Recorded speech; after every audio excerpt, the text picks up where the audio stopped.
Good morning, everybody. Today's a sad day. We're announcing charges against 18 members and associates of the G-Shine set of the Blood Street Gang. The charges are the result of a long-running wiretap investigation conducted by our office in conjunction with the Drug Enforcement Administration, the New Jersey State Police, and Newark PD.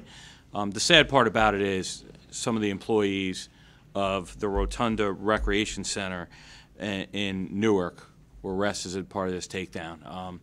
Looks like the gang that was dealing these drugs were dealing it not only out on the streets but also through this rec center, which is obviously something that was put together by the city of Newark to help kids, someplace where they could go, where they could swim, where they host events for children and families in need.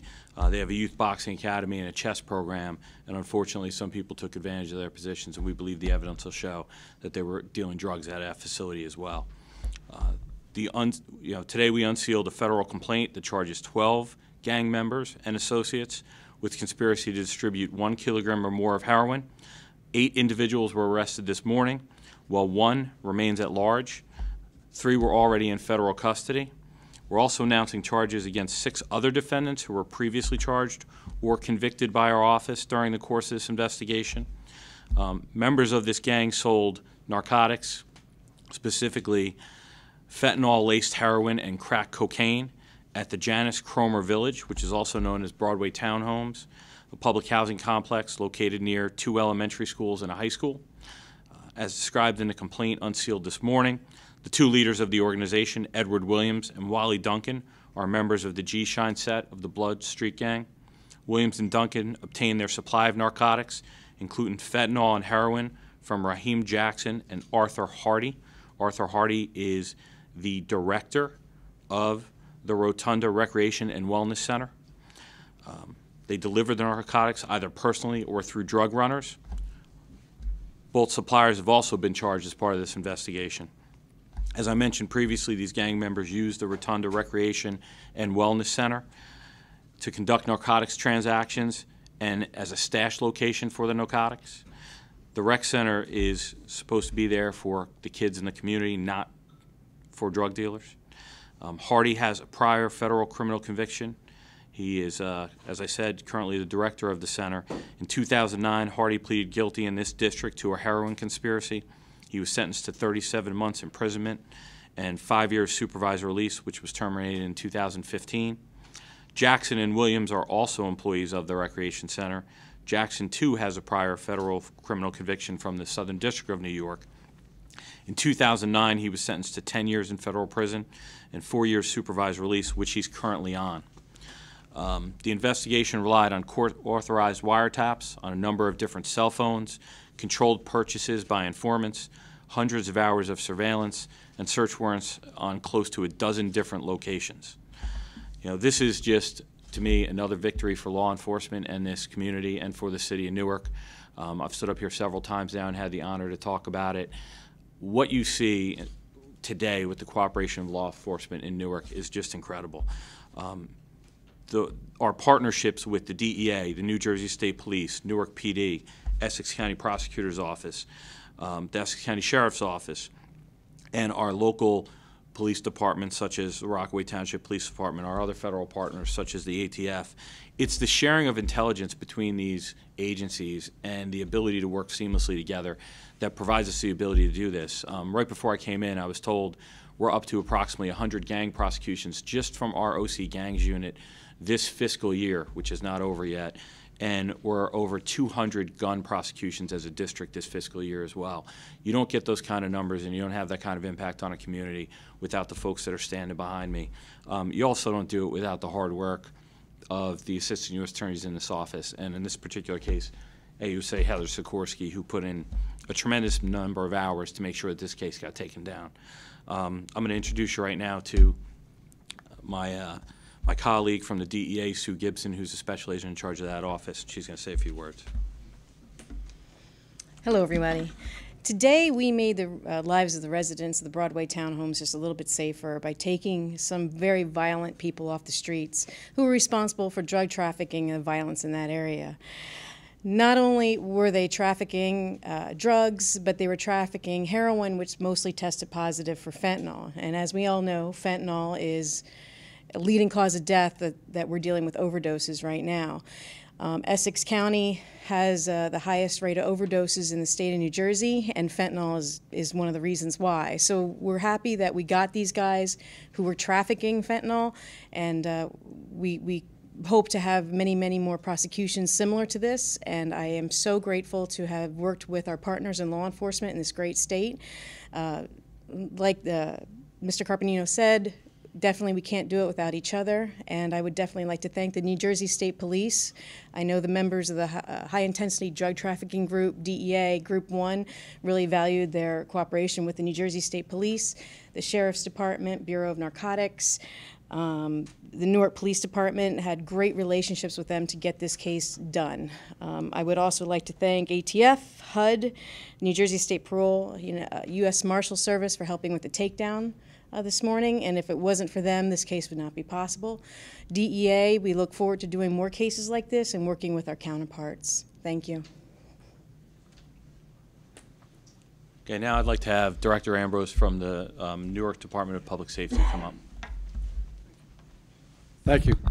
Just to echo the U.S. Attorney, thanks again to our federal partners. It's the second time that we're standing up here in this room within the last 40 days that there was a major takedown to make Newark a safer place. Just about 40 days ago, the ATF had an operation where we took down over 20 people and guns and drugs and money that made it a safer place up in the south part of the city. Today we stand here with the DEA, a partner, where we make the northern section of the city safer. As Ms. Gibson said, it's a safer place. I have to say that for the employees that are employed by the City of Newark as seasonal employees, the mayor has suspended them immediately this morning, and they will be terminated. I think that the men and women of law enforcement go out each and every day and work hard to make sure that the citizens of Newark and the people that work and play and visit Newark are safe, and our partnerships and our collaboration that we do each and every day is a testament of that we're in the right direction and we want to make Newark a safer place. So I thank everyone involved. I thank the U.S. Attorney's Office for some of our reduction in violence because of our partners in the U.S. Attorney's Office. Last year alone, they took over 100 cases of violence, helped us. The prosecutor's office, Prosecutor Stevens, and his staff, and Chief Mitch McGuire for the work we do each and every day. So every little bit helps. We can't do it alone, and I thank everybody. Does anybody have any questions? Can you explain exactly how it went down at the rec center on a day-to-day basis, and to what extent were children exposed to the drugs, the drug purchasing, the bad people? So we believe that evidence, will come out if there's a potential trial here that the rec center was a place where the narcotics were trafficked. It's detailed in the complaint, but we can't get into any details because we have ongoing investigations relating to this, and we're obviously eventually going to have either a trial or a plea related to it. Can you describe at least what's in the complaint? I don't have the complaint in front of me right now, but happy to answer questions afterwards. How and why did these defendants get hired in the first place? Do they not do background checks when you work around children? I mean, that's really not a question for the U.S. Attorney's Office. Or for an official from New York, or somebody from New York? Yeah.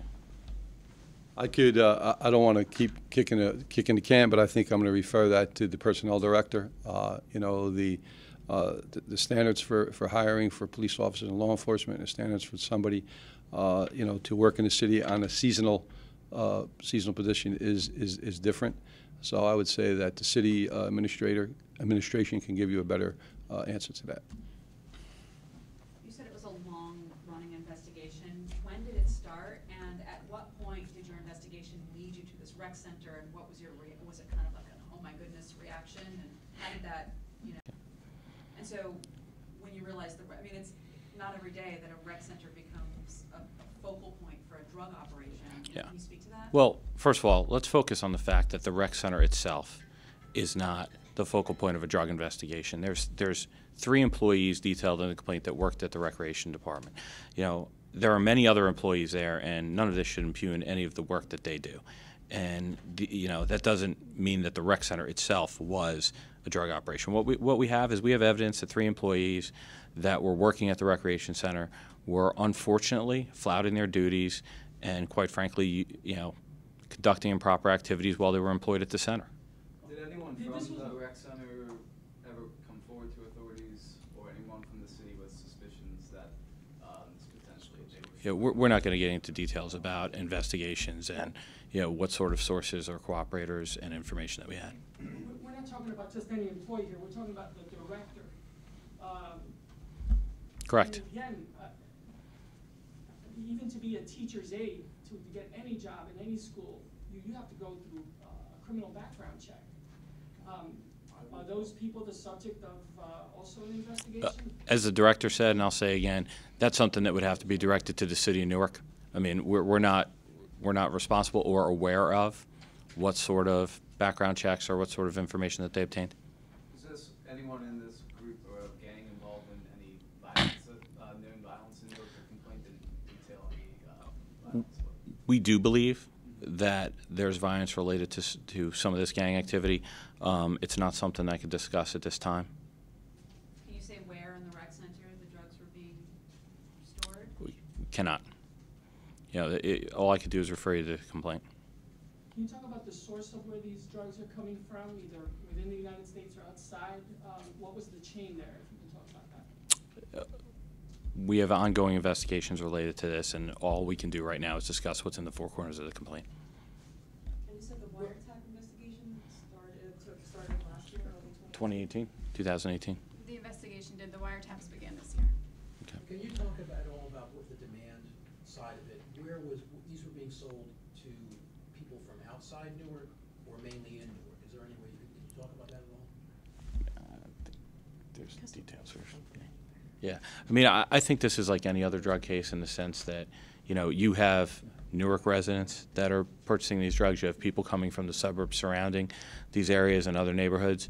But it's not as if it was a significant factor for us to focus on where the, where the customer base was coming from. Do you have any, I don't know if this is in the complaint or not, about the amount of money that this began or? Yeah, we did not. I don't think there's any detail as regards to, the amount of money. We're focused on the amount of narcotics. Have you ever conducted a drug investigation that led you to a center for children before? And what's your personal reaction to the fact that this is where this investigation led? I personally have not worked on a case when I was a line assistant that led to either a school or a recreation center, but my reaction is exactly what you expect to be. It's outrageous. It's outrageous. You take these jobs, you have a responsibility to care for the children and the community that you're serving in those centers. I think it's outrageous. Can you say how long these employees were working at this rec center and how long this alleged drug operation was? We can only tell you how long the investigation's been going on. And with regards to their employment, we'd have to refer you to the city of Newark. Can we get Director Ambrose's reaction? Sure. In addition, because obviously you've been in the city a long time, and how does this make you feel? I think that, to echo what the U.S. Attorney said, that it sickens you that you see people that were given a job on a seasonal basis that maybe made a mistake in the past and were given a pass to come to a job and engaged in criminal activity. So it sickens you that our police officers are out there each and every day risking their lives and that you find out that some of them are right that work for the city. But the majority of the city employees are hard-working city employees, and you always have a few bad apples in the group. Director, Yes. would you say that children were in danger? I can't say that because I'm not privy to a lot of the investigation that was done by the DA. However, so I don't know the particulars. I haven't seen the complaint. I could say that based on what I've read, that they were in fact employed at the center where children now swim because the pool's opened. So I don't know where the drugs was, as the U.S. Attorney said, where the drugs were being stored, where the hand-to-hands were done. So it's not good for that area, and it's not good for anywhere where children are working or playing, I should say. Were these employees part of the city's reentry program? Not to my so- knowledge. No, not to our knowledge. Yeah, they're seasonal. When the arrest went down, did they, did it go down calmly, or was it one by one? The arrests were all Was it without, just- how did that yeah, happen? the arrests were all without incident. And when you look at the criminal complaint spans a number of months. This investigation is ongoing, and apparently during that period of time, they were storing these drugs at the rec center. It's an operational question, but at what point do you say we've got to just take these guys off the street as opposed to just letting the investigation play out while they're drugs in a rec center that children are attending? Well, look, we have to make operational decisions, and we have to decide when we have enough proof, so when we have enough probable cause, and when we have enough to go into the court to get the search warrants that we need, to get the wiretaps up, to do what we can to prove our cases. So I'm not going to get into details, but obviously we take very seriously any allegation that there's something being stored at a recreation department, and needless to say, we moved as swiftly as we could. Is the rec center still open? Yeah, the rec center's open, yeah. If you're a parent of a child who attends the rec center regularly, is there anything that these parents need to be aware of, they need to ask their children about, any potential exposure that they need to know about? I mean, if you're a parent and you're concerned, what do you need to know? Yeah, look, I'm not an expert in child psychology. I think the information that's in the complaint is what we know, and as a responsible parent, I know that I would talk to my children. Any other questions? Okay, thank you very much for everything.